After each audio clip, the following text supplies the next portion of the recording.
Oh shit! Oh shit! Oh, damn! no! Oh heck! All right, we're doing the thing. I'm messaging people. God damn it! So, right before we started, okay, we lost one viewer already because we're in our office trying this business out.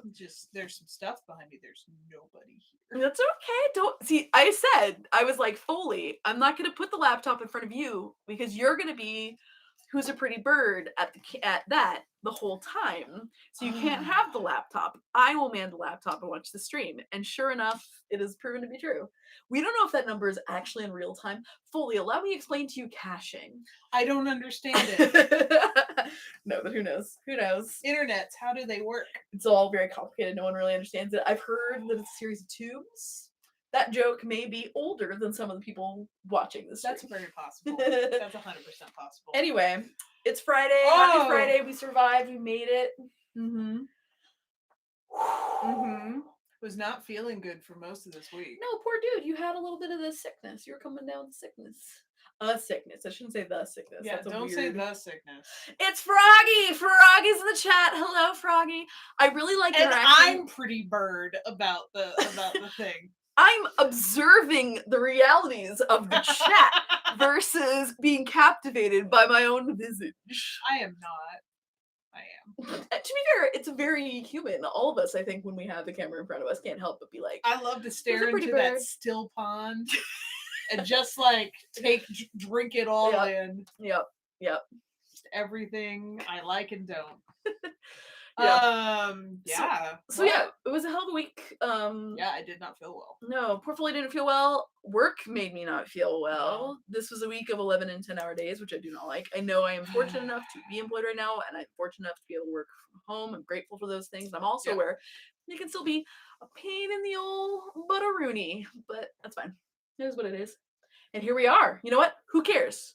In the trash it goes. In the trash. Did you see how I did that? You know what's just great? Like sweet carnivores of the Laycocks. There is a in the fanfiction Stay the Night, whose final chapter just came out, which I'm going to allude to at least 8 or 7 times. Okay, 8 or 7.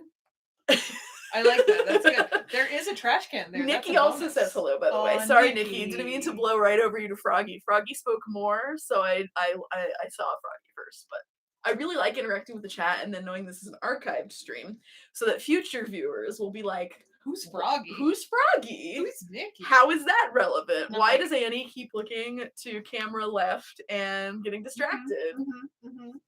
Anyway. Froggy's cool and a very good photographer. Froggy's an amazing photographer. Very good. Nikki is an amazing person.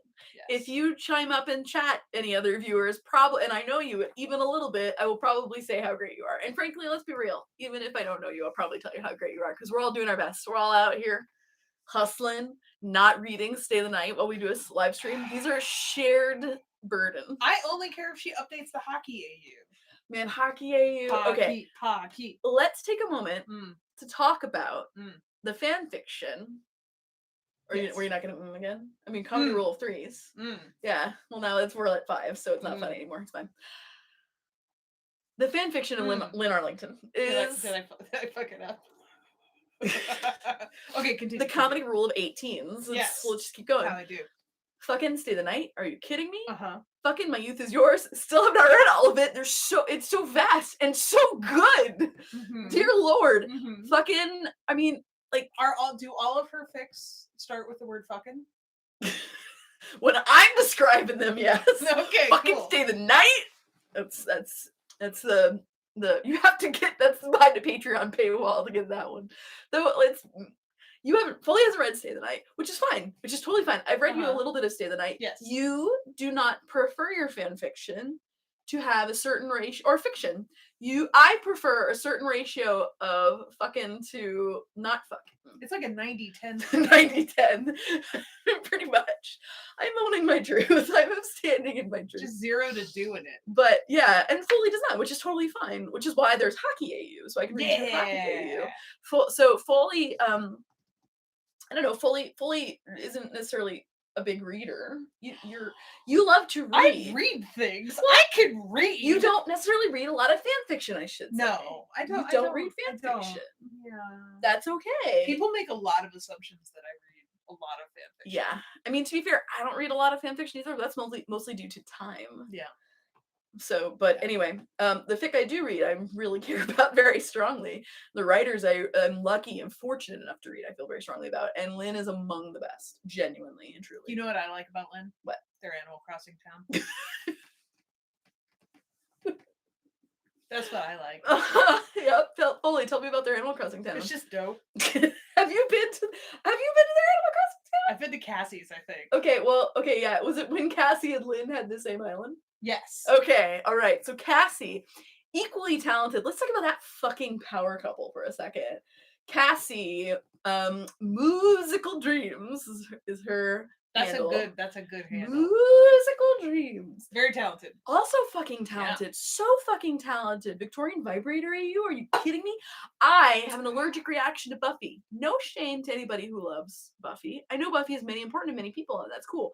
I, for various convoluted reasons, am not a big Buffyist. Cassie wrote a goddamn Buffy AU that was so good. So good. Like, fucking Cassie. Cassie's talented. Cassie's so goddamn talented.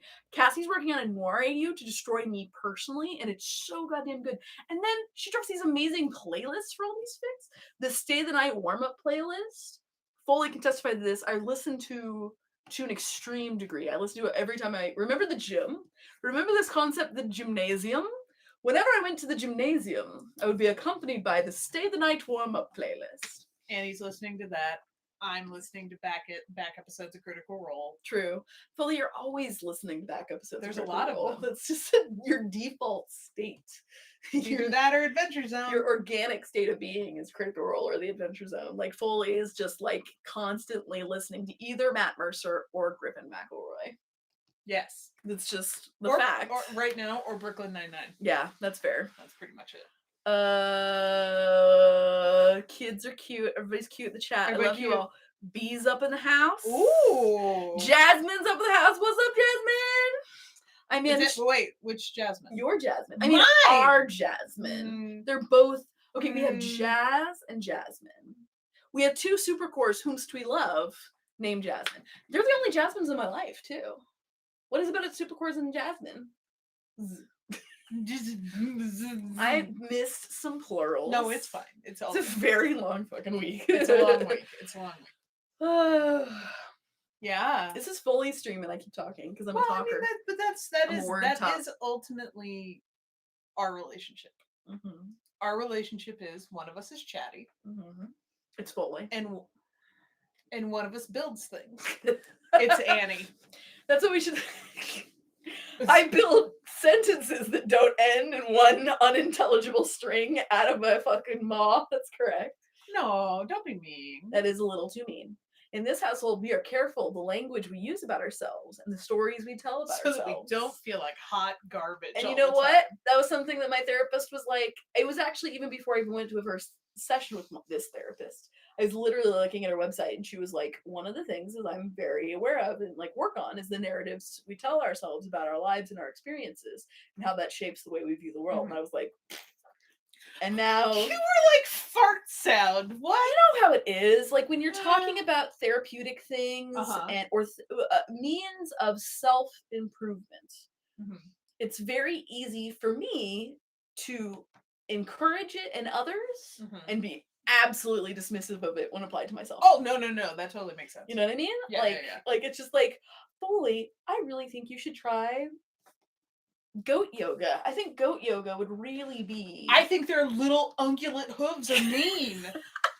I saw the bruises that Sam and Liam had. Don't they fucking hooves? Yeah, they fucking do not fuck around. Why would you want a yoga on top or a goat on top? I definitely don't want a yoga on top of a goat. I really love. But I don't want it. I don't want it the other way around either. I don't want goats. I don't want goats involved. I don't want to be stomped on by any little hooves. Can I startle one? Do they fall over? I don't know if they're fainting goats. Oh, okay. It's a very particular subspecies. Goats do have really cute ears. Yeah. And I got to pet one once. What if you were a D&D character and you were one of the fainting goats? That was like your species, your race. I like you're a fainting goat. Yeah. And then every time you roll a crit 1, you faint. That sounds dope and bad for everybody else. What does that rule, though? What if you were also a cleric and what does that rule? For everybody? That would rule. That'd be very good. That'd be very good. Oh, I wonder if you could like work it into a fearbulb. Okay. Fearbulb. Jury's still out. Oh, Fearbulb. Yeah. Fearbulb. Yeah. I can't think of any other ways to say it. Yeah. Rule of threes. Comedy rule of threes. All right. I almost said comedy rule of threes. Did you see that? Comedy rule of threes. I'm a word top, not a math top. Foley is definitely the math top in this household. I'm the spreadsheet top. Yeah. So. Yeah. I'm proud of you. Asterisk top, bottom discourse is fake. We all contain multitudes. Having said that, I'm a word top and you're the build top. Yeah. I'm the cooking top. You're the cooking top. I'm the cook top. Clean it. Gotta be careful when you're cleaning your glass cooktop. Gotta be careful. They're very fragile. Gotta be careful. Also, if you've this Annie gave me a little. Oh, I gave Foley a little haircut. Sid has joined the chat. Hello, Sid. Correct, Sid. I am also a limerick top. That is true. Anyway, yeah, so we gave each other haircuts. We're on our quarantine haircut vibe. I buzzed Foley's head. Foley trimmed my sides here, and then I shot my therapist $50 on Venmo. Solidarity, motherfuckers. Your therapist? Did I say therapist? My hair therapist. My hair, yeah. Our hair therapist, Amy Rose. A different kind of head doctor, you know. Me, I'm no talk good. No, you know what'll help? What? Little DP.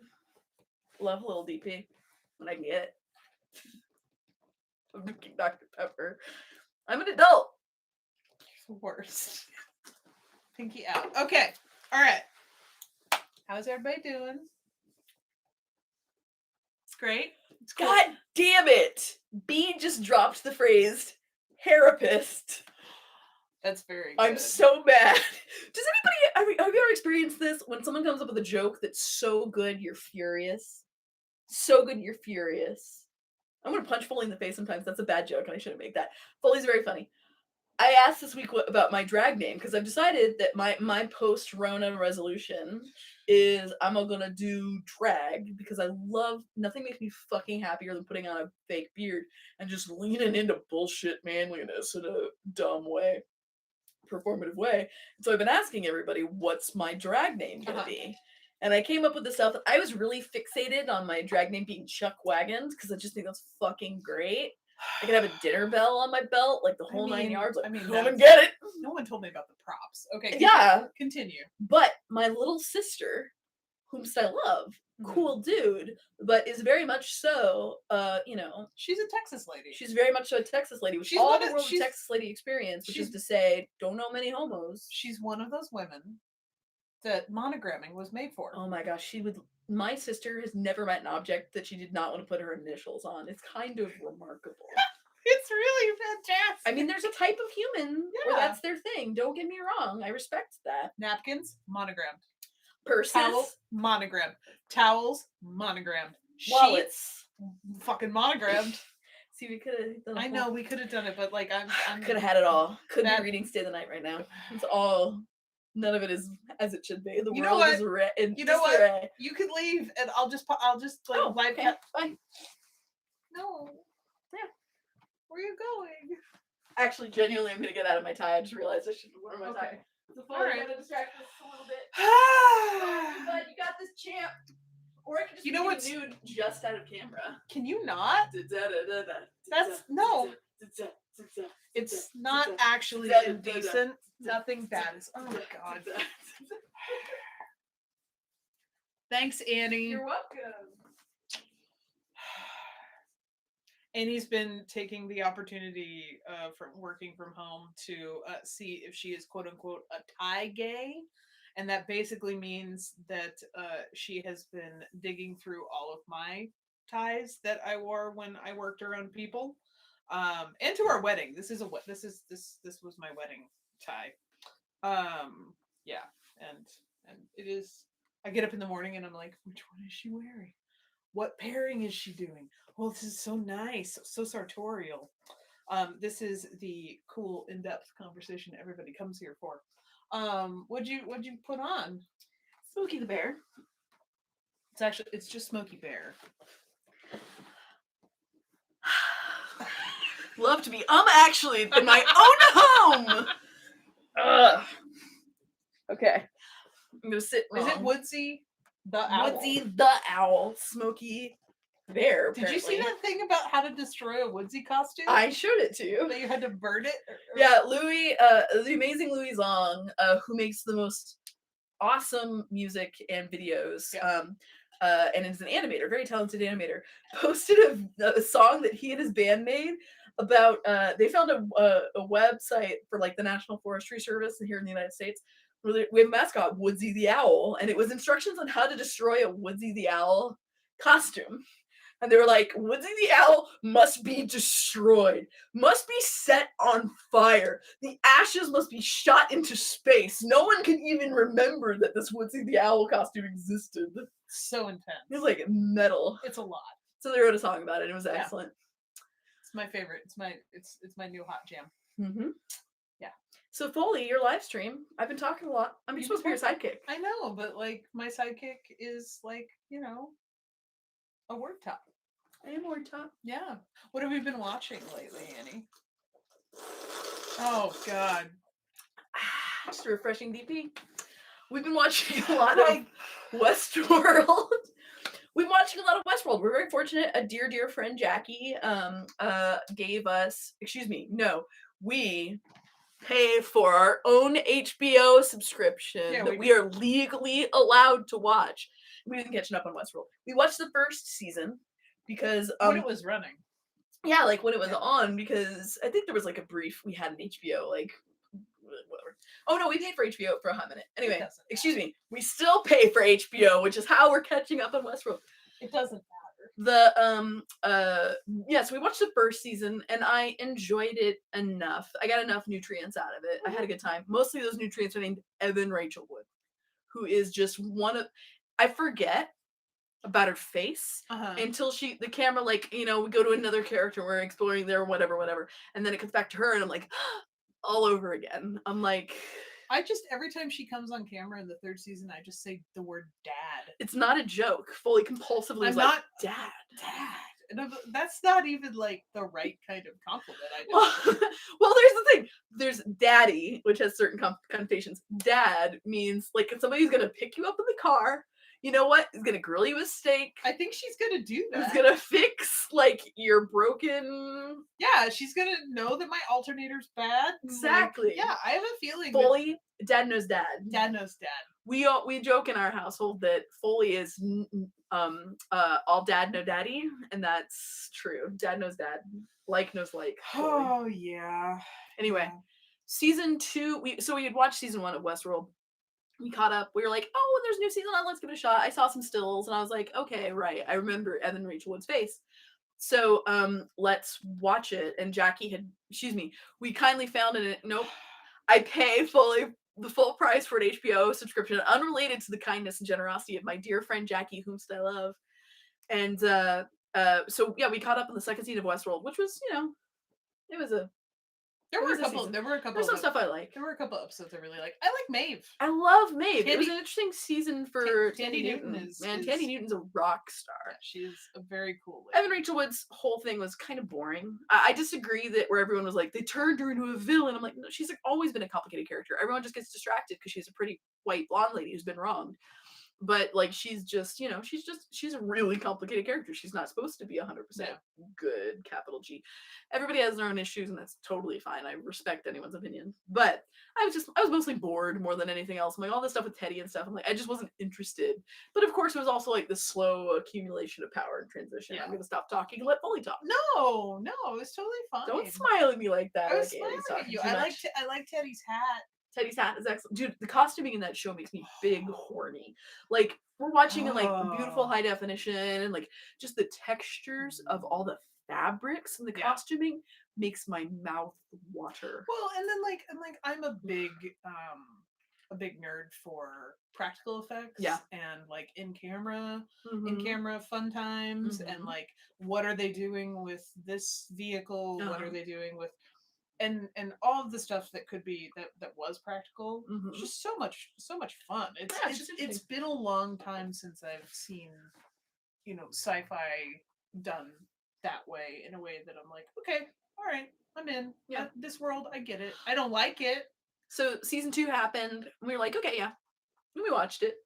And then season 3, fucking season 3, Well, pals. 'cause I'm on season 3. it's not a western as much as It it's a was noir. never a western. Well, It was just never a western.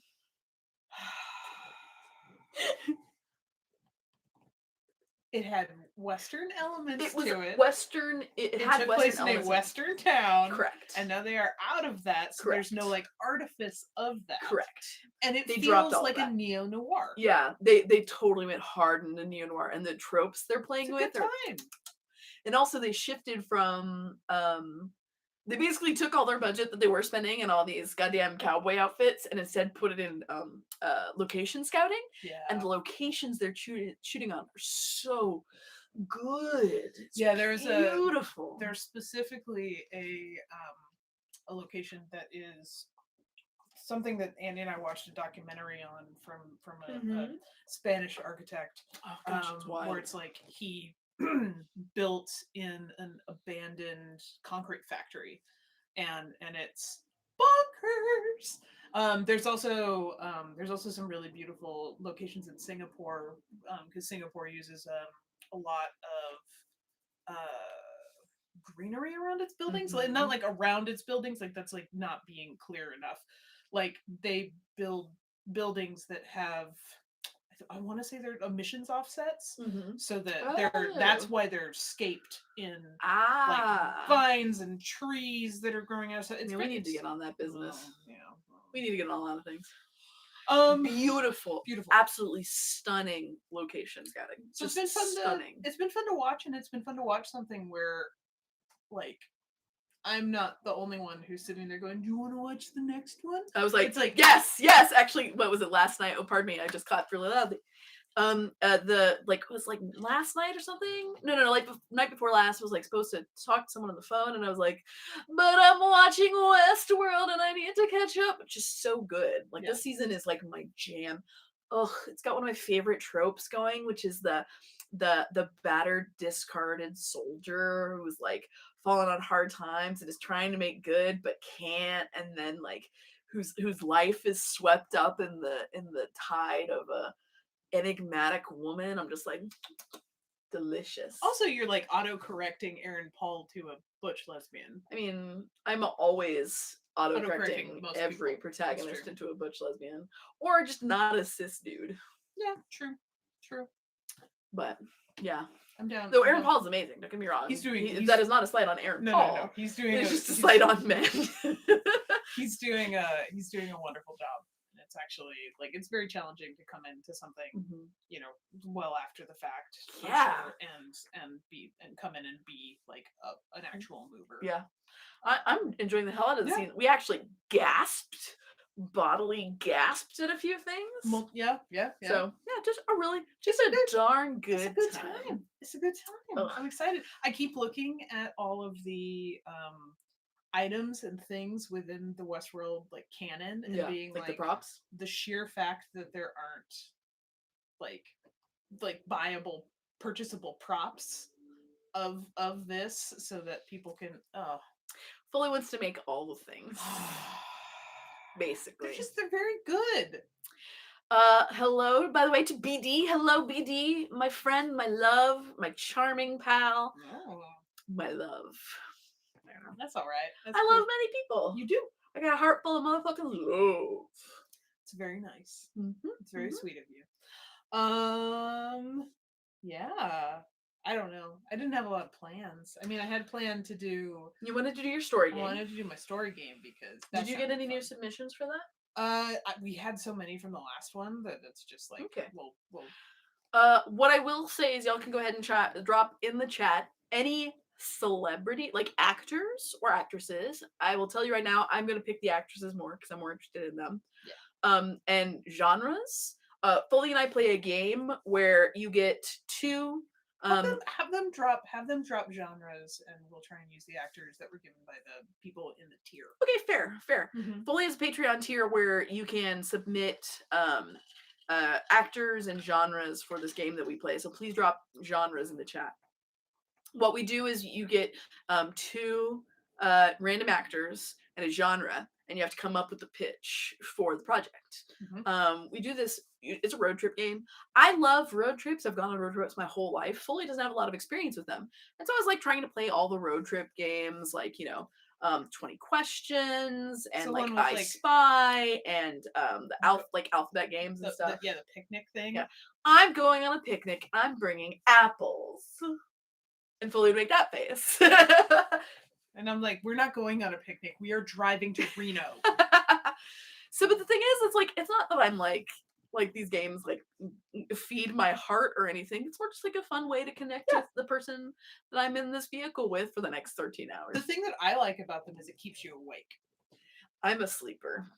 Annie is not a driver and is very much not a driver. I'm a napper. Yeah. So it's nice. It's nice to do something that's mentally engaging that keeps you awake. But I'm not as good at it as you are. It makes me I stressed. don't think that it stresses you out. Is that why you like we do it in bursts? Yes.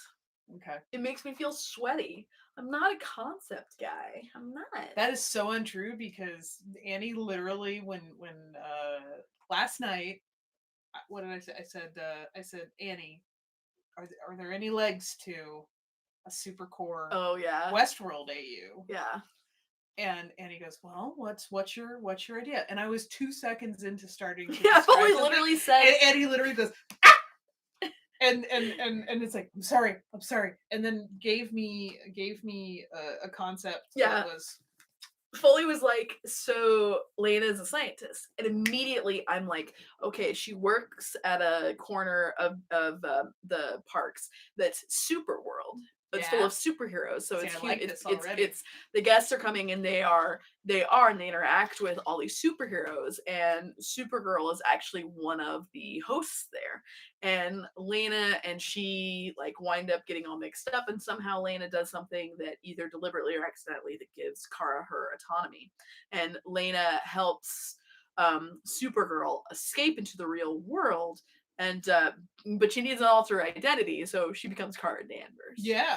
And playing a little bit, like originally Superman didn't fly; he could like jump over buildings in a single bound, like a giant leap, like sort of thing. Like I was gonna play with that. Like, so how is she able to still have powers? So yeah, fell apart a little bit then. Oh, also they bang. The end. 90-10. 90-10. I'm just saying. I'm consistent. I don't write it, but I want to read it. Sex first, story later. Actually, I'm always really impressed when a storyteller manages to front load intimacy in a story in a way that works. Sure. One of the things I really like about Stay the Night, it's hard to do. It's hard to have. Is anybody keeping count of how many times I've talked about Stay the Night? Annie really wants to go read this.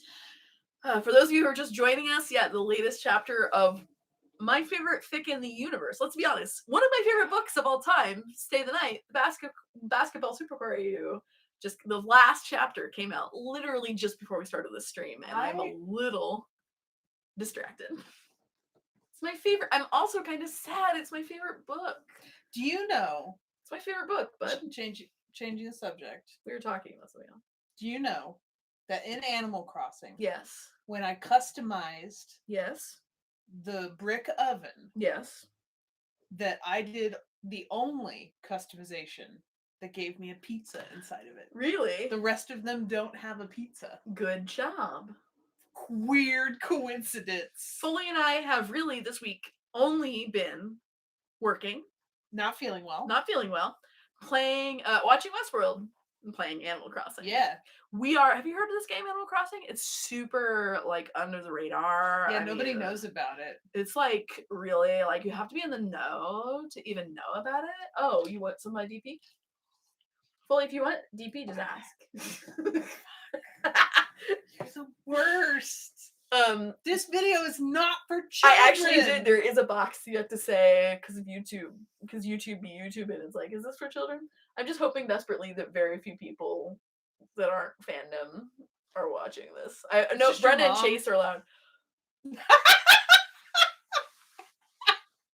It's not your mom. Just imagining my mom telling me, I Googled DP. Do you mean director of photography? Yes. Yes. Yes, I mean director of photography, Mom.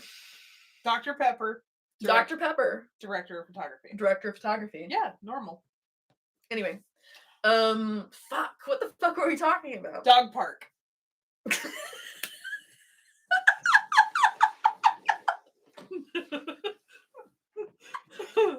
What? You know how like lemon and lime used to be code for horny things and fit. You don't know this. I don't. You used to say, like a fic was like lemon or lime. I think it was like I think it has roots in like anime stuff, like citrus being like euphemism for horny things. Really? Like, yeah. It was like I really like the idea of dog park being a euphemism. You know, sometimes late at night when I can't sleep, I look at the dog park tag on AO3 just to get me through it. People are like, there's a really good one about a Shetland. That's a pony, isn't it? Never mind. The Shetland tag is very different. Different. Don't worry, they put little socks on their little hooves, so Good. bringing it around. Hooves. Goat yoga. Okay. I'm so sorry. It's okay. No, what were we talking about? Who knows? I was talking about Stay the Night. I'm impressed by fics that managed to front load intimacy without undermining the story and while still giving you a strong sense of like characterization and stuff. Like it's very hard to do. And stories that do it and books that do it, I'm always really impressed by. Yeah. Like people like really slag on erotica and romance as like low art or anything like that, but genuinely it is it's hard to write intimacy. Yeah. And B, it is really hard to weave it into a story well, because intimacy in a narrative that works is intimacy that tells you something about the character or where they are this moment in time. It actually does serve the narrative. Sure. And not to say there's a place for purely, you know, masturbatory erotica. By which I mean like it's just intimacy and we're all just here to get turned on. And not for kids. I like the idea of erotica that's for children and erotica that's not for children. No! Like, what does that mean, Foley? That's Josh and Drake, right? Oh, okay, it took me a minute to understand what we're making. Oh wait, no. You know what it's Phineas and Ferb? Phineas and Ferb? Yeah, Ferb. I don't know. High School Musical. I don't know what kids watch. I don't have them. And like we got books, we got comics for like our God kids. Yeah. And then they wanted to call to say thank you. So hold on, pause for just a second. Oh, we're not talking about erotica for children. I want to talk about pornography for birds now. I'm going to talk about lube for birds now. Birdseed will watch have to be involved. My Brother and Me show. It's very good. Okay, so there's a comic shop in town in Portland here called Books of Pictures, owned by a really cool queer mom, and who literally lives in the apartment above the store. She's really awesome, and she's doing a program where you can just tell her a bunch of your interests, what other kind of books you like, and she'll, you know, in her budget, and she'll send you a bunch of comics. Yeah. Or if you live in town, she'll actually do no contact drop off, or you can do no contact pickup. It's very cool. And so we're like, oh, well, let's do some personal shopping. Are you going to get bored and look at your phone? No, I'm just... Well, I'm telling the story about your godchildren. Foley. Go! Who are watching the stream right now, learning all about dog parks. Okay, continue. We got a box full of books for our god kids. Because I need them to read comics. And they liked it. They were really into it. To the point where they wanted to call and say thank you. And I didn't understand any of the words. Just like, literally, we saw, oh, look, their mom's calling. Answer the phone. uninterrupted screaming The for about loud- 5 the minutes. loudest. And not like, yay, we love these books screaming, absolutely unrelated screaming. My heart goes out to every parent right now who's in quarantine with their child. Foley has to deal with my screaming all day, much And the less, cats. well, and the cats. Who stems, by the way, I'm surprised have not made a cameo yet. I know. Do you want me to go hassle him? Well, one of them is sleeping on the heat pad, so she'll never move. That's true. That's her life now. That's true. Our Our cats are very elderly and very fond of the heating pad. To be fair, I am also very fond of the heating pad. I am also elderly, so yeah. Gotta stay inside, stay safe. Exactly. So ran out of steam. that conversational path terminated, and now I can't remember where we came from. I know we didn't start on this path. I know this was very much so a conversational desire we were path. talking. God, it's just like a stone walkway, and then just no grass left. Exactly. Because it's like. Welcome to Annie and Foley's ADD Corner. We were talking about Stay the Night. One of the most important books of all time, available for your reading pleasure on AO3. Go on. It's not. You were talking about that. Oh my god.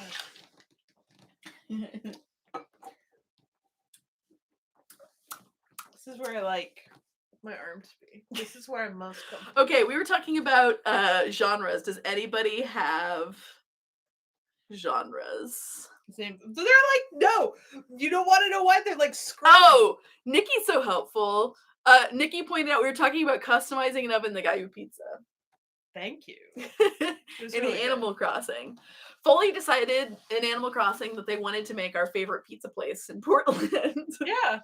Which is a place called Red Sauce Pizza, which is actually a Butch-owned business. Yeah. We went there because there's a really excellent magazine. Oh, did we talk about this last week? We did talk about this last time, but I really like Red Sauce Pizza. Red Sauce Pizza's dope. Time is a flat circle. Time is a flat circle. Red Sauce Pizza is good. I wanted to make my own Red Sauce Pizza on my island.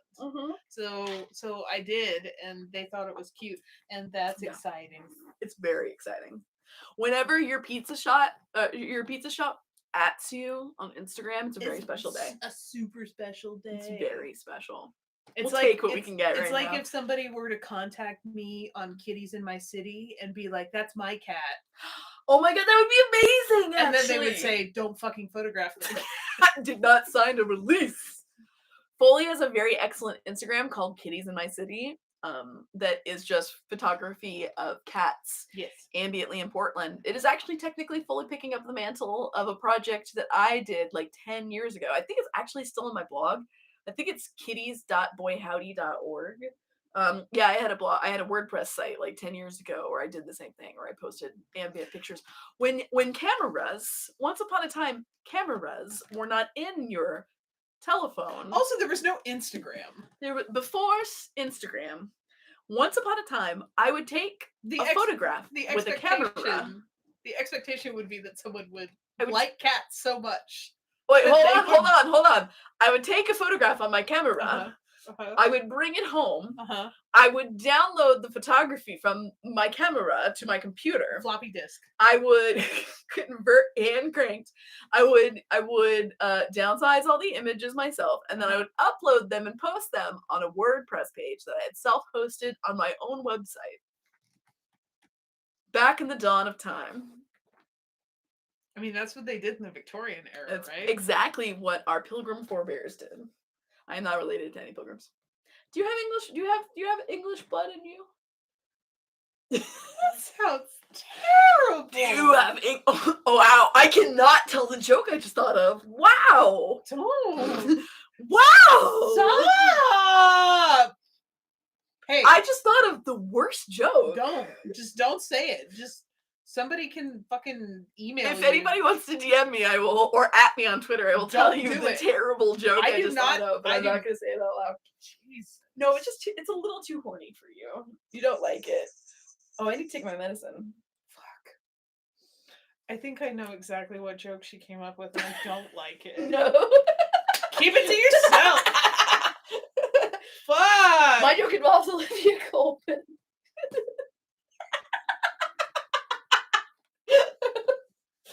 I'm gonna go get my pill and let you talk to these nice people. I love Olivia Colman. All right, let me see. Let me look.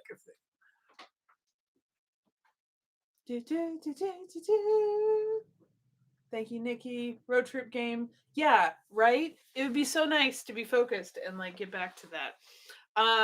Which we will. Text it to me. Oh, B. Hello to hello, Kate. How you doing? I'm not that much of a pretty bird. It's okay. All right. Yeah. See, Annie leaves, and then all the mouth sounds go away. What have I been doing? Man, being I'm gonna say of a certain age, and that's not the appropriate thing to say, but like just my back hurt. That sucked. And then you find out all the parts of your body that are out of whack because of that.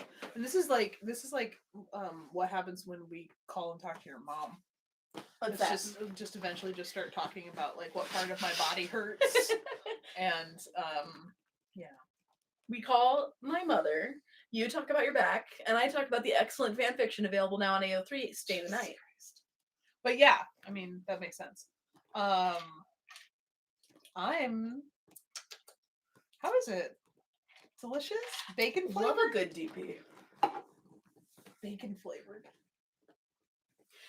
Once upon a time, when Foley and I were 300% more alcoholic than we are now, a friend of ours gave us bacon flavored vodka, bacon infused vodka. Just think about that sentence and all the ramifications. To make Bloody Marys. Yeah, the idea was to make Bloody Marys, they'd be BLTs. Yeah. This is an excellent theory.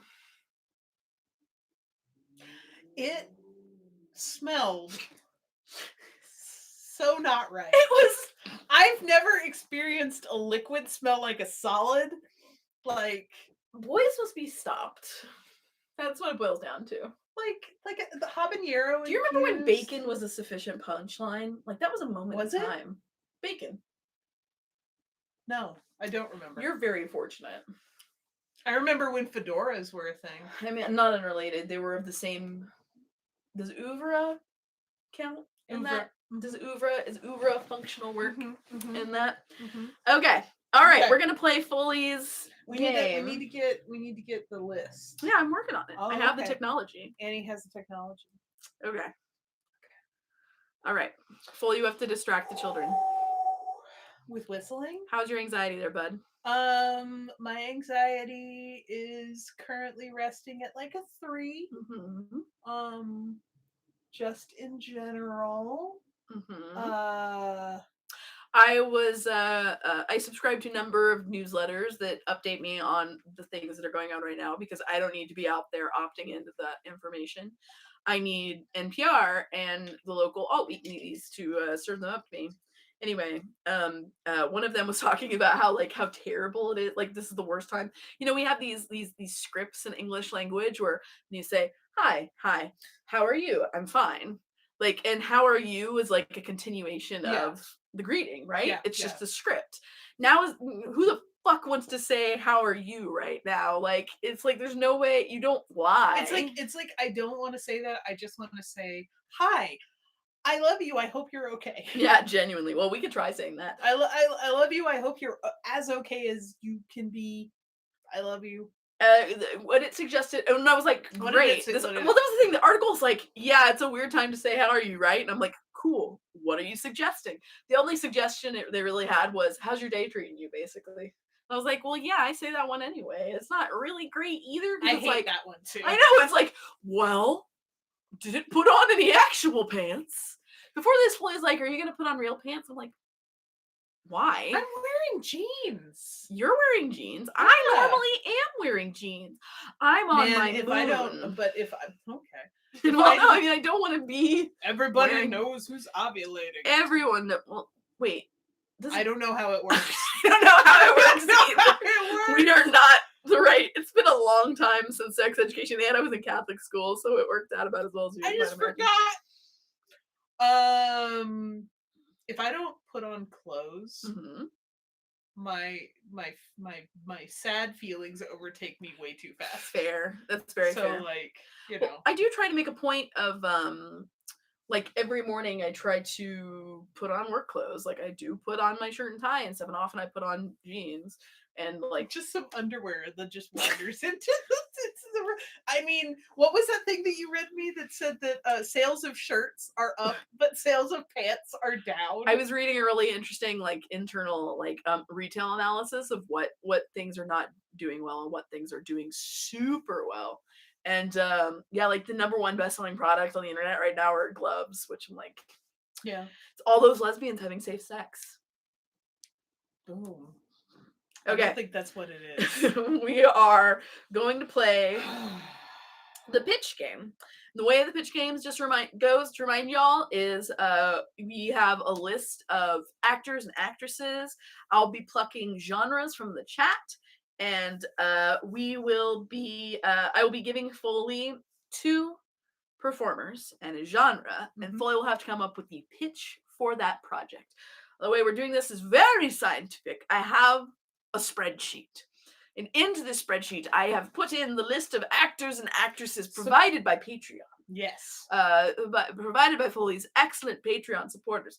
And then in the column next to that, I have applied the formula $RAND, open parentheses, close parentheses, which generates a random number. Now I'm going to sort by that column that contains the RAND formula and see You're a wizard. what is upon the top. Okay. Foley, Mm-hmm. your 2 humans. Oh, 2 humans. Are Kate McKinnon. Okay. And Emma Thompson. And your genre is a murder mystery. Murder mystery. While Foley thinks about that, okay. Oh man, creature feature is really good. We're gonna do that one. We're gonna do that one soon. Nikki, you got your bandana today. I'm so excited about that. Here, Foley, do you want me to vamp while you're thinking? I mean, you can give me one of my bandanas and I can talk about it real quick. Okay. I'm big horny for bandanas. I love bandanas. My collection, I pared it down a few months ago and I'm down to like 45 or something like that. But I made my first ever bandanas. I'm so excited about these. I designed these and I had a local gay print them for me. I'm so excited with how they turned out. They were for Klexicon, which of course is not happening. But and I got some notes for myself about them. I forgot the first rule of prototyping things is you need to like print it to scale and look at it in real life in some form to get a sense of it. But they're really good, and they sold out pretty much immediately in Foley's store before I could really announce it to the public. So I'm going to do a second run of them, and they're so cute. And I vamped. That's me vamping. Okay. All that are left are the ones I'm giving out to my loved ones. And if you're not getting one, it's not that you're not one of my loved ones. It's just that there's jazz for sure, and then there's everyone else. Jesus Christ. And then there's everyone else. I'm sorry. Foley, Kate McKinnon, Emma Thompson. I can't remember the genre anymore. It was murder mystery. A murder mystery, of course. I mean, so one thing that I was thinking was like something that we don't always leave out, but something that I think I left out when I originally started or put this up for doing it as a Patreon thing was asking, because I felt like I was asking for a lot of information because we're big nerds and we tend to pay attention to like who actors are and who directors are and stuff like that. So we have like opinions about those things, but not everybody does. And so one thing that I left out was whether it was TV, movie, or whatever. And it doesn't really matter. But it's like a murder mystery situation. It's been a really long time since we have had like there's forensic shows, but it's been a long time since there's been a murder solving show. Yeah. I feel like Murder She Wrote. Like Murder She Wrote, and not like a forensics kind of thing. Yeah, more Murder She Wrote, like CSI or whatever. I want the energy brought by Knives Out, but I want it in a weekly Uh-huh. basis. I want it in that kind of like Emma Thompson is the established and slightly eccentric Mhm. detective, private Mhm. investigator, and Mhm. Kate McKinnon is because Kate McKinnon can weirdly do the comedic aspect, but can also be a Yeah. pretty fun straight man. Yeah, absolutely. Um, and very like put upon Mhm. assistant. Mhm. And the idea of the two of them bumbling around Mhm. and solving any number of different crimes, a la Elementary, also, which was a show that I really enjoyed. So your tone you're going for is around Knives Out. So like a real genuine Agatha Christie kind of business. Yeah. But in a weekly format. Kind of like a Monster of the Week, Crime of the Week sort of thing. I would say yes. Yeah. Time period? Contemporary period piece? Like what? What you got? Near future? At first I was like, man, contemporary, that'd be fun, that would be a lot of things, but man, you walk it back to like the 40s or the 50s. Mm-hmm. Just the expectations set on women are so different, Mm-hmm. and then them doing what they're doing is so like that could also be Mm-hmm. really fun. Mm-hmm. Yeah, my instinct is contemporary, Yeah. just because it Well, allows for a lot of. there's an innovation in fan fiction that I'm very, very fond of. That I wish. I understand why it doesn't exist in the world, but I wish it did a little more. Which is, yeah. We all know we live in a patriarchy. Let's just have some fun. Yeah. We know that humans are racist pieces of shit. Let's pretend like they aren't. Let's have this fantasy. Let's have the fantasy of this period piece be that let's imagine you can be a woman or a person of color or frankly, like a gender nonconforming person to any definition Sure. of that.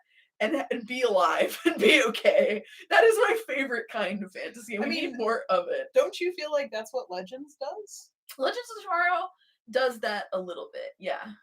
Not they do it all the time, but like No, they do you it. can dunk on me. There were a handful of episodes where stuff was happening, and I was like, that time like is like a segregation thing. Like, is this gonna get really uncomfortable? And I'm just like, no, they don't even. Like, I want to acknowledge the lived experience and Yeah. genuine suffering of people, and I don't want to diminish that or pretend like it doesn't exist. But I also don't want to be dunked in it all the time. I think it can be healing to see narratives where. I mean, it really depends on the narrative, and it depends on who's telling them. Yeah, definitely. I mean, I'd like to see just Mask of Center people exist in the world and not be shit on. Yep, that'd be cool. I want your Emma Thompson and Kate McKinnon thing to be set in the 60s. They do a lot of peyote. Well, Emma Thompson does. Okay. All right. Okay. We are going to do. Here are you ready? I'm ready. Are you emotionally prepared? Kristen Bell. Helen Mirren. That's a really good duo, actually. It is a really good duo. Kristen Bell and Helen Mirren in a creature feature. While Foley chews on that a little bit, for all of y'all paying attention here, y'all are more than welcome to drop in fucking goddamn Sid, beloved e-child of mine, Sid, my e-son, Sid, just dropped in goddamn lady from Aunt. Instead of man from Uncle. Man from Uncle. God damn it! Oh, Sid, you're an angel from heaven. Anyway, please drop a genre in the chat if you're so inclined, any sort of genre at all. And I am giving Foley 2 celebrities and a genre, and then Foley has to come up with a pitch. The current pitch is Kristen Bell, Helen Mirren, creature feature. The first thing I thought was Helen Mirren's a ghost. A ghost? Helen Mirren's a ghost. Now, okay, so like it's but like creature feature, are we talking like Sid, qualify what you mean by creature feature. Like, are we talking the old school universal creature features, like the Draculas? The point of this contest is that you get, or this game is that you get limited information and you get to go in whatever the fuck direction you Okay, want. she's a ghost, and Kristen Bell is going back and to her grandmother's house. And is clearing it out and doing the thing that happens when a loved one passes away. And she gets she finds out, she's like, oh snap, this place is haunted. And it's haunted, it's her grandma's there, her grandma still has shit to do. What's her unfinished business? Her unfinished business is a myriad of different things. Oh my god, it's like an undead bucket list. She has an undead bucket list, and Kristen Bell has to figure out how to help her fulfill this bucket list. I like the idea, because I think Kristen Bell would be really good at it, that Helen Mirren can phase into her. So yeah, like, I really like this like reverse Weekend at Bernie's. Except she's so she phases into her live granddaughter and causes some problems. Okay, I actually really like this. Grandma's fun. Okay, Grandma, when Kristen Bell goes out into the world, Grandma can possess an object that Kristen Bell keeps with her all the time. What is that object? I think at first she's like, just get the doll. And she's like, I'm not fucking carrying around a doll. That is not, I'm gonna get committed. That's not okay. A lighter. Ooh, a lighter. I actually like that. And I also like her being like, why do you have a lighter? Well, No. It's Grandma's. Grandma's lighter. It's a Zippo. Oh yeah, okay. And it's very beautiful. That'd be just like it would be a really nice element, just like a tying element. If you you strike it and the flint goes, and then you instead of the flame being a normal color, it's like blue. This like bluish kind of greenish kind of. Bro. Yeah. Bro. Yeah. Okay. Once I had a crush on the shitty boy. And it was when I was much squarer human than I am now, because I was, very Texas, not the extent of my experience. And he was driving me around, and he opened his glove compartment, and a lighter fell out. And I was like, "Oh, you don't smoke, or I don't think you smoke." And in reality, he was a big old pothead, and he was like, "Oh, I always like to have a lighter, so if someone asks, do you have a lighter, I could say yes." Someone broke into my house and smoked all this weed.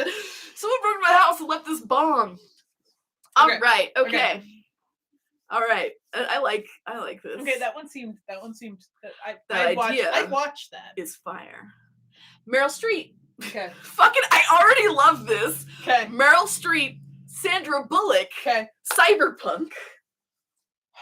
Bro. Really? Here for it. Here for it. I feel like I can't live up to the expectations. I know, right? I mean, if nothing else, we've just come up with the concept for our player character in the Cyberpunk game when it comes out. It's Meryl Streep. It's Meryl Streep. Fucking forget Keanu. It's gonna be Where's Meryl Streep being my sensei in a video game? Just her arms are all like segmented and stuff, and guns can come out of one them. arm is all segmented. One has cool tattoos.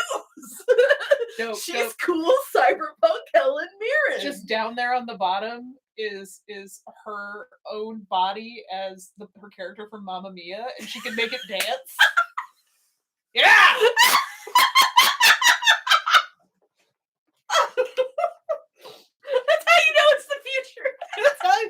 How do you know? It's an animated tattoo. Fuck. Okay. Sandy B. And I feel like the last time we randomized stuff, we got those two together. But I think we did. But not for Cyberpunk. It was for a very different. Well, of course, all the people on the stream who do not back Foley on Patreon aren't aware, because that was a Patreon exclusive video. FoleyPDX, available on patreon.com right now. Thanks. That was awkward. Wasn't it though? No, it was actually done really well, except Sandra Bullock. Meryl Streep. Cyberpunk. Bro, I'm actually genuinely into this. I like women who are over the goddamn age of 35 being allowed to be on, and two of them on screen together is really cool. And also that is just such an unexpected genre for them.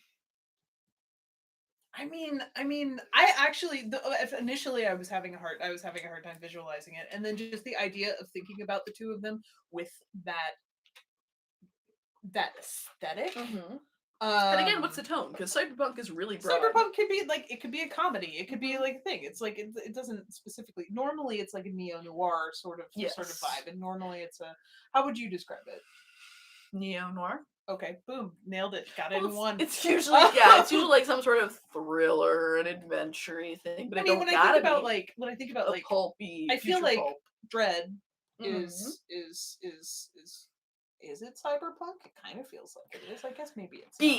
If you're still watching this feed, would you qualify Judge Dredd, the movie Dredd, I should say, as cyberpunk? I don't know. I like the idea of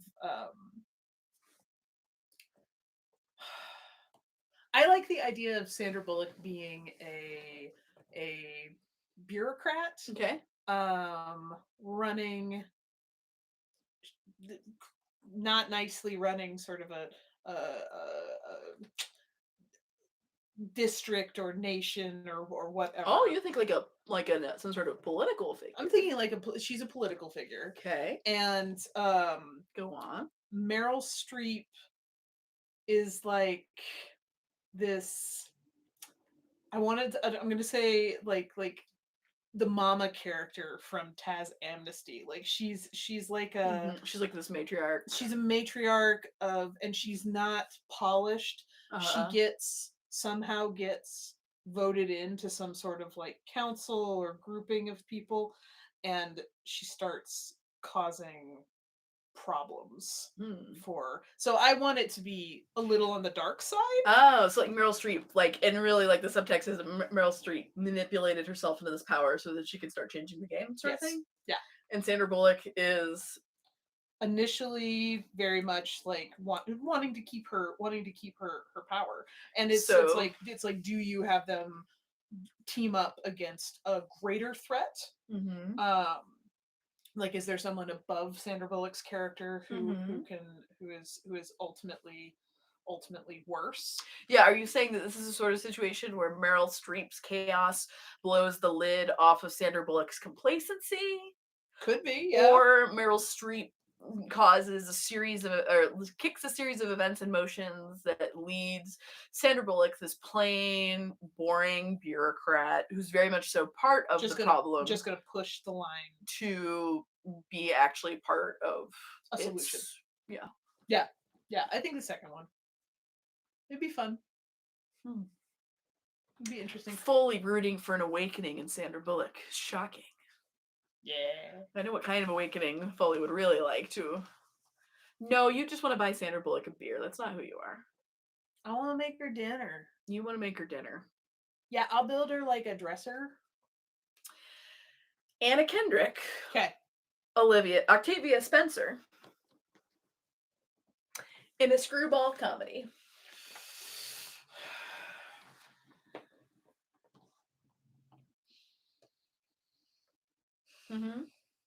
Think about it. I was hoping that this would be better than when I had to edit out so much dead space. No, it's live, baby. No, it's live. Come up with it faster. No pressure. Here, while Foley's thinking, have y'all heard about this amazing fan fiction called Stay the Night? Oh my god. It's really good. I've learned more about basketball while reading this amazing book on archiveofourown.org. Octavia Spencer is a college basketball coach. There we go. You're welcome. And it's a liberal arts school that doesn't put a lot of budget into its sports teams. And it's very Bad News Bears kind of vibe. It's like Pitch Perfect, but with basketballs. Hopefully less vomiting too. We don't know. Arrange that. No, please. I can arrange it for you. I forget how much vomiting is in Pitch Perfect until I rewatched Pitch Perfect, and I was like, It's a lot. 300% more vomiting than It's I a needed. lot. Yeah. Okay. Where's Anna Kendrick in this situation? Anna Kendrick is has to take the team in order to, or has to be on the team in order to fulfill a requirement Okay. to graduate. Okay. Has no basketball skills. Okay. Um, Do we learn that she is in fact good at basketball? no, she's very bad at basketball. But does she have some sort of like wily strategy sort of thing that that allows them to be so bad they excel? I don't actually think they want to. I don't actually want them to win. So how do they progress? What happens? Like, you can't just be, she's bad at basketball, she joins the team, they're bad at basketball, end of story. I mean, to be fair, whence the screwballery? They gotta try. What's your It's all a betting ring. Oh. No, I don't like this. I was just fucking with you. Well, I was gonna say if Anna Kendrick and Octavia Spencer discover that it is in fact all like a gambling front or something, and that they are bet heavily to lose, and then they manage to, in some sort of tournament, and then they just manipulate and like totally like fuck up the other players in like non-violent ways, but just manage mishaps to happen to enough of the other players in the other teams that everyone else gets disqualified and they win and get all the money. So it's like a dumb screwball heist sort of thing. That could work. That could work. I mean, I gotta love a screwball comedy. Oh no, I was about to say with the strong food poisoning subplot, but then we're back to vomiting. Oh, didn't choose the game. The game chose me. They can't all be winners. They can't all be winners. That's fine. I mean, that's the truth of it. Friends, drop another genre in the chat. I'm gonna do another little rando here. Let's see what you can cherry pick if you want. That's not how it works. Okay. Equal sign RAND open parentheses close parentheses. It's choosing for us, except when it picks Anna Kendrick 3 times in a row. No. And it picks other characters we've already done. Characters. They're human. They're beings. humans. They're people that work. Mae Whitman, Emma Watson. That's a weird combo. In a slasher film.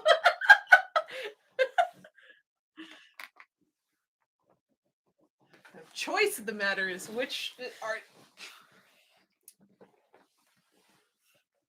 Hoomst slashes hoomst. Hoomst slashes hoomst, or is it them uniting against a slasher? That's always my favorite. Which is also my favorite.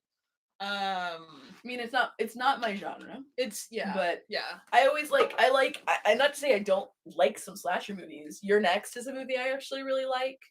But I like movies about overlooked and underestimated women who manage to defeat the shitheads who are destroying everybody else. That's a genre movie I find a lot of satisfaction. Mae Whitman is visiting her college bestie, Emma Watson, in her hometown in England. Mm-hmm.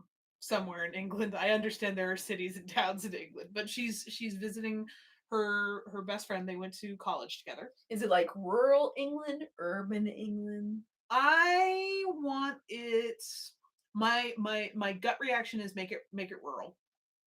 So make it like somewhere far out, and they're out on this like nice little farm and the whole deal, and you get peppered through it that there's weird shit going on, and that you know it's a quiet little town, and you're a terrible goose. Yeah, and she goes there, and she's not paying attention necessarily to the because she's like, I'm Mae Whitman? Mae Whitman is not paying attention. It's just England. It's just England. British people are weird. Because like you boil your food and I don't know, whatever. But like she's just visiting her friend. She's like, I don't have to get into any of the weirdness that's going on. Everything's gonna be fine. We're just gonna hang out. We're gonna have a nice time. but everything that is all of the weirdness and the violence is very close, Mm-hmm. and they uh end up getting, targeted by this person, and they end up being able to take them down. Mm-hmm. So Who's the person? I don't know. What part of their Well, lives do they intersect with? I feel well, it's a small town, so it's like it could be anyone in the town. So there could be a lot of like It's what? a visitor. It's you think it's It's someone from Wisconsin who happens to also be visiting. no, but No, no. I'm fucking with What you. I'm No, I saying know. is like it's a small town. It could literally be anyone. I mean, one of the Mm-hmm. things is it someone who's and if weird stuff starts to happen, if weird violent things start to happen in a small town, it does really rapidly, because bad gas travels fast in a small Mm-hmm. town, Mm-hmm. and that degree of what's the word I'm looking for, uh mistrust, Mm-hmm. you know. um and it's interesting because what if Mae Whitman's character is like, what if it was me, and people are like thing, what if it is her? Hmm. I don't know. Ooh, I don't, but I also like, I personally, with slasher films are kind of interesting and simultaneously interesting and hard in a lot of ways, because sometimes it's a bunch of like dudes going around, and sometimes it's somebody who's mentally disturbed, and I think that that plays into tropes that can be Yeah, not that are more harmful. that can be more harmful than they are, interesting to me. Women on women violence is tough for me, so Mm-hmm. like you're trying to think about like who it is. My favorite genre movie is shitty rich white people get their comeuppance. I mean, that is the best. That is the best. That's the thing about Westworld. Watching Westworld, I was like, in the first season or whatever, the second season, I'm like, you don't have to show me that these rich assholes should probably be You just punished. have to tell me that 75% of them don't make it. Yeah, I'm like, I'm on board. I'm like, you don't need to give me the motivation for why I want to root for them coming down. Yeah, I mean, there's a handful of ways that that could go. Yeah. And having it be the visiting person, it feels way too much. There actually is a slasher movie that it's a French slasher movie called High Tension, which is Isn't it lesbianic? It is lesbians, or at least has lesbian tropes in it. But it deals with mental illness in a way that I'm not super fond of. Mm-hmm. It is visually stunning. It's Mm-hmm. it's a very beautiful movie to watch, which is a really strange thing to say. But it's lit. It's lit super well, and Mm-hmm. it's really cool. But that's dealing on this sort of like um, really intense relationship between these two women, and Mm-hmm. that's I don't think that's what I'm going for. So if it can end up just being like, some sort of shitty council member who thinks he has people under his thumb, that could be interesting. I'm gonna point out the Wicker Ma'am, says Sid. Thanks, God Sid. damn it! Wow, the sun's really gone down. Sorry, we're much more poorly lit than once we were. All right. I've noticed a variable. I don't know if y'all have. There haven't been near enough smooches in any of this. So our next two, I'm gonna pick the genre, the Wicker Ma'am. Sid out here crushing it 24/7. Okay. I'm gonna throw out there that your next one has to be romance. Okay. Who'd you get? Judi Dench. Yes. Viola Davis. They do not have to be in a romance with each other, but the genre is romance.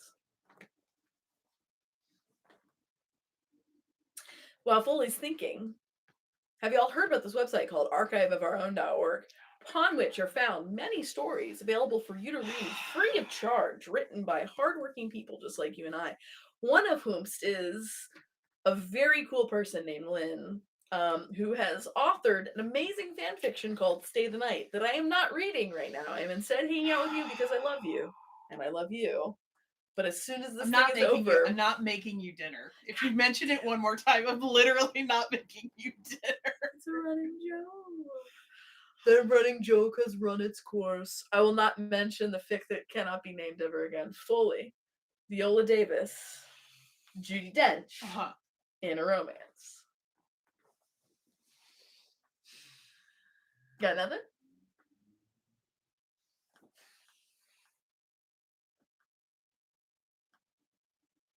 I have to pee so bad. I was about to say, I'm just watching you shake. Okay, fine. Talk You about can go to the stay the bathroom. night. I can talk. I can talk to the camera. We know that is no problem that I have. I can fill all the airtime in the world. So we're experimenting with different places to film. This one's tight. This one is Oh, a little. God. That's what she said. The this is we tried this is our office. We showed y'all here actually I'll give y'all a little tour. I'm able to. Okay. I apologize right now for the shaky cam that's about to happen, but I did not clean, so this is very authentic.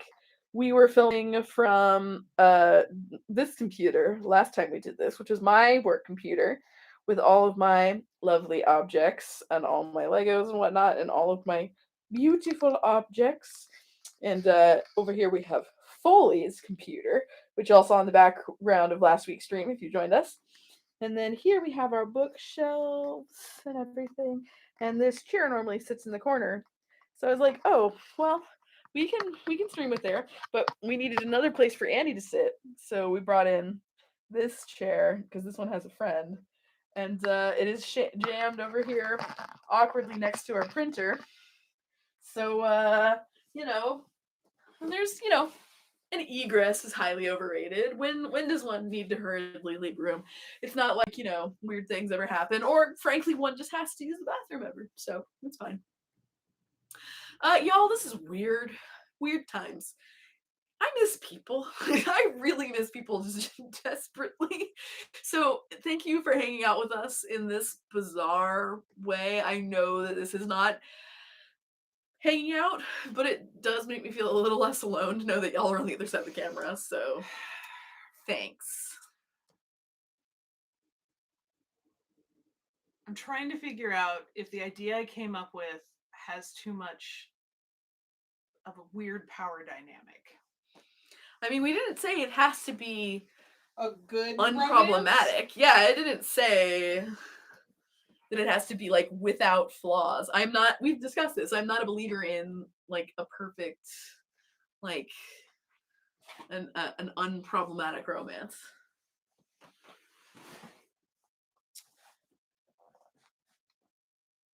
Judi Dench has been put into a care home. Okay. Viola Davis is a nurse. Okay. And that's where I'm kind of like, does it actually, they develop a friendship that after talking to each other, getting to know each other, being around each other, and that friendship turns into romance. Or at least, yeah. But I mean, I'm just like sitting and trying to figure out like, is there any sort of like bad juju? I mean, putting a black woman in service to a white woman. That wasn't even that. Jesus. No, I didn't. That wasn't even that. I know. Nurses can come in any ethnicity. I didn't say that they couldn't. I'm just saying, but that is the power dynamic that can be. Sure. How about Judi Dench and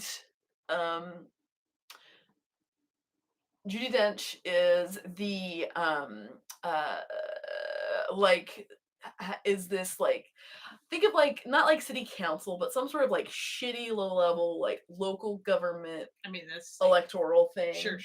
That like it's something that it's not to say shitty. Like those things are important, but it's pretty petty, and she doesn't necessarily deal with real things. She's very big She's Leslie Knope. shitty king of a shitty kingdom sort of situation. Okay. And she's an elected official. Okay. And she's run unopposed for decades. Ooh. And the election comes up, and as usual, she's expecting the normal sweep, except that She opens the book and there's somebody against her. yeah, and it's Viola Davis. Ah! And they're political rivals, but their relationship is very intense, and it becomes romantic. And they're still in an election against each other, and they still both want to win. Like, the fact that they both want to win this election genuinely and truly does not negate their feelings, the intent or the intensity of their emotion for each other. Okay. And it's all about like the lead up to this election night as their relationship heats up as well in parallel. I like it. That's much better. Yeah. Like but it's got to be something like PTA president or something. Like, it's not, maybe it's like the stakes are really low. Like, they should not be fighting this hard. And the real reason they're fighting this hard is just because they really have big crushes on each other, and they're sublimating through this bullshit election. Okay. I like it. That's very good. Mm-hmm. And he's participating. I participated. Mm-hmm. I'm not just sitting here thinking about a thing that I'm not going to name. Next. Okay. All right, friends. We have, the genre is comedy of manners. Okay. And your so I have two columns. I have one for actresses and one for actors, because let's be honest, I'm more interested on narratives that are decentered from men. Like, I just am, because I'm just like, I personally am a recovering misogynist, and it's very easy for me to default male, and I'm trying actively not to. And so I try to challenge myself in centering non-cis dudes in narratives. Having said that, Brie Larson, Mm-hmm. John Cena in a comedy of manners.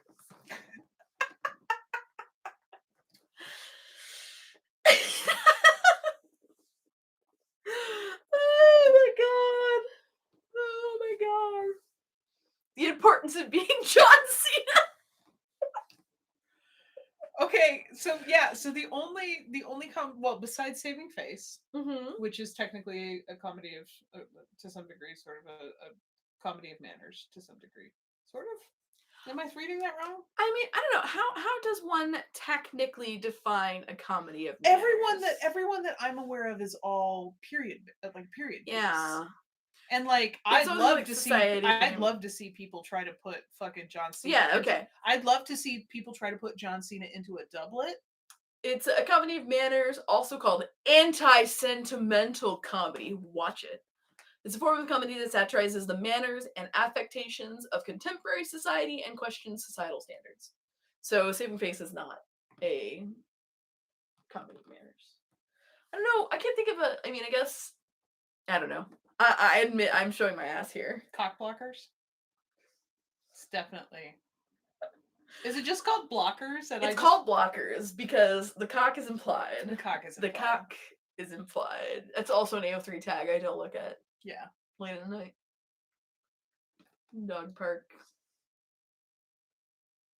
I mean, okay, Brie Larson and John Cena would make kind of hilarious siblings. Yeah, they would. I like that every time we play this game, we tend to make Brie Larson a sibling, but I like the idea of that particular energy. For whatever reason, she's got good, big, and/or little sister vibes. She does. Don't know why. I'm also totally down with it being a period piece.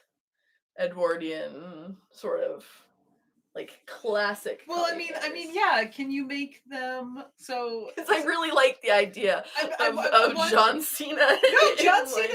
I don't know that Mr. Cena, Jonathan Cena, could pull off an accent. I don't really. No, he doesn't have to. And he doesn't have to. Again, we can have the. We live. It's set in a world where misogyny isn't real, where racism isn't real, where homophobia isn't real, and who gives a hell what your voice sounds like? So okay, so if we don't care about those things, and we're basically just going on, oh God, what was that Little Hours? Oh God, yeah. No, that movie, it was good.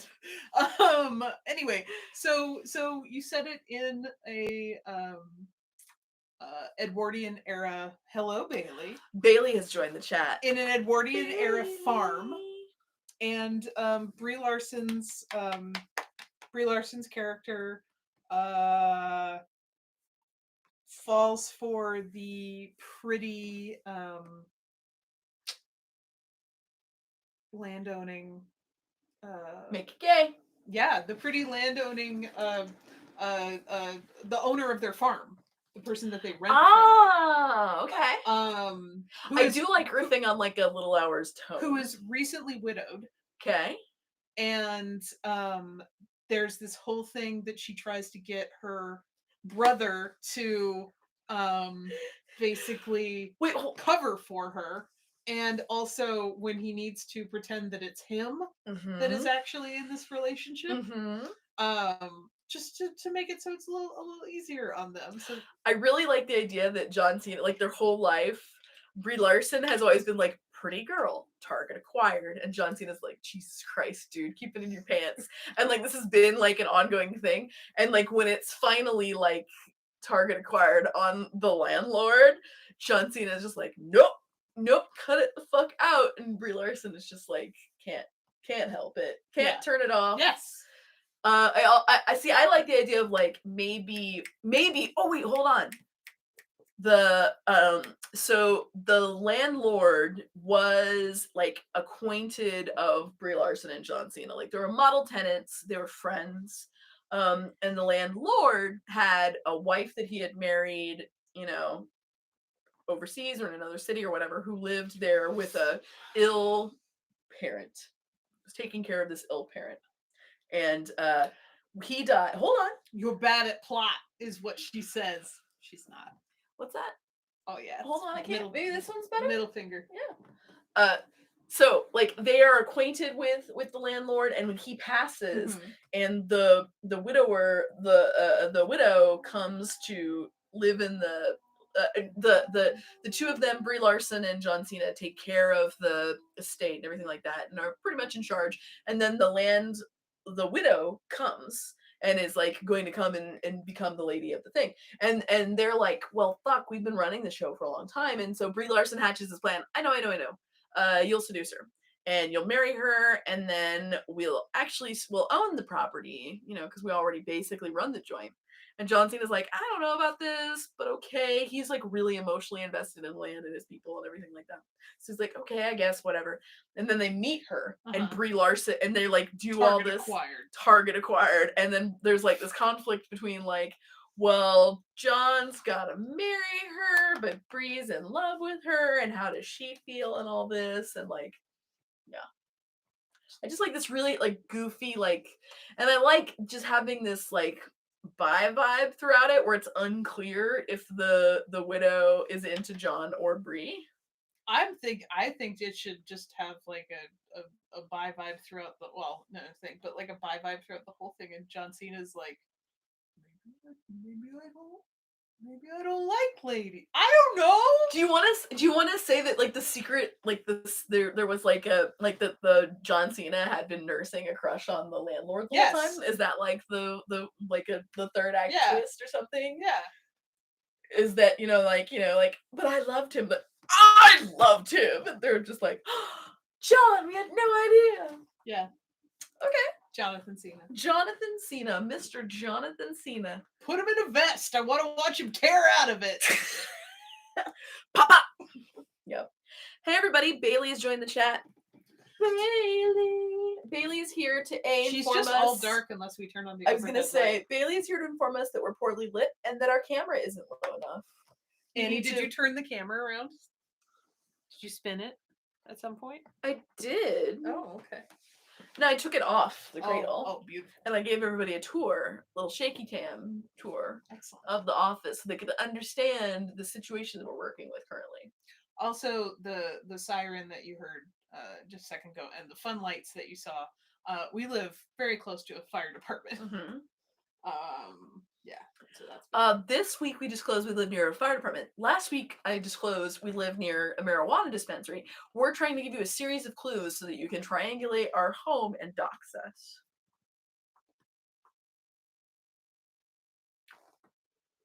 Hey everybody, it's Bailey. turn the overhead light on. Okay. Okay. Are you ready for your last one? Yes. All right, my friend. Oh, that's so much better. It's funny how light makes things lighter. Bailey, All right. All right, friends, y'all Bailey, whip up one final genre there Bailey, in the tell chat. everybody how you drug your tail through some ranch dressing. Tell them this story right now. Bailey's tail made contact with all of my lunch, and that included some delicious pizza that happened to have truffle oil over it because I'm fancy apparently, and some ranch dressing. I'll explain. But Bailey's tail made contact with everything, and then she spent 20 minutes. We couldn't figure out if she was licking the sofa or her tail. She was licking her tail. She was very excited about the flavor town that she possessed. Just a little truffle tail. Hashtag just truffle tail. Okay, things. okay. All right. Karen Gillan. Okay, I like her. Elise Bauman.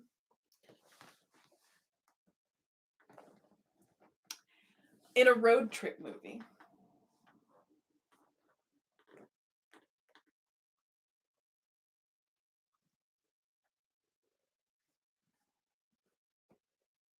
Bailey. Mm-hmm. Where do you want to see them road trip? Bailey, you must entertain people while Foley vamps. You must vamp with me. She's laying down. She is. So Bailey, we have these two chairs in the office, and we got it because I had this fantasy of like building out this office and being able to sit and relax and read while Foley drew. So we have one of these chairs in here, and I'll come in here and do such a thing. I'll read or like fuck around on my phone.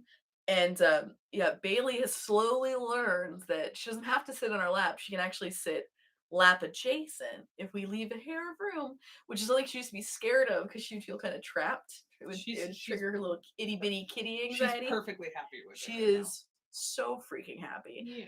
I will pardon the shaky cam. I'm gonna do it because it's too freaking cute to miss out on. Look at this. Oh, she's leaving. Bye, Bailey. You took the camera down just for that. Bailey was like, I didn't sign a waiver. Look, dude. Look. Cats are worth it, all right? Cats are worth it. Okay. We all know this to be true. Okay. Haley Steinfeld. No. No, that wasn't who it was. It was Karen Gillan. Karen Gillan. You're gonna have to look Elise at Bauman. Elise Bauman. Right. Who I enjoy, who's very sweet. It's a very random combination. It's a very random combination. Do you want to go ahead and say the other one is What's Her Butt from Camilla? Just go for it. We already know Natasha. You already know their energy. 3 people in a car is a lot. No. I meant instead of Karen Gillan. No. Do you want me to give you someone else instead of Elise Bauman? No, I don't. I can make this happen. I know you can. I can do this. I believe in you, boo. Because Elise Bauman's very charming. Mm-hmm. Karen Gillan is also very charming. Mm-hmm. Very good at terse. Mm-hmm. Tough. Mm-hmm. Before Elise Bauman wants to go on a solo road trip. Mm-hmm. Everyone in her life thinks that this is a really, really, really bad idea. Mm-hmm. And she's like, there's technology, it's fine, I've planned my route, I have, I can do this. Like, I literally took a course in how to fix my car. Like, I can do this. This is fine. She is out driving through a very rural sort of detour that she has decided to go on. Mm-hmm. And she basically just wants to like try to live her life, try to do her thing. Question. In a road trip movie, the vehicle is the third character. What kind of vehicle?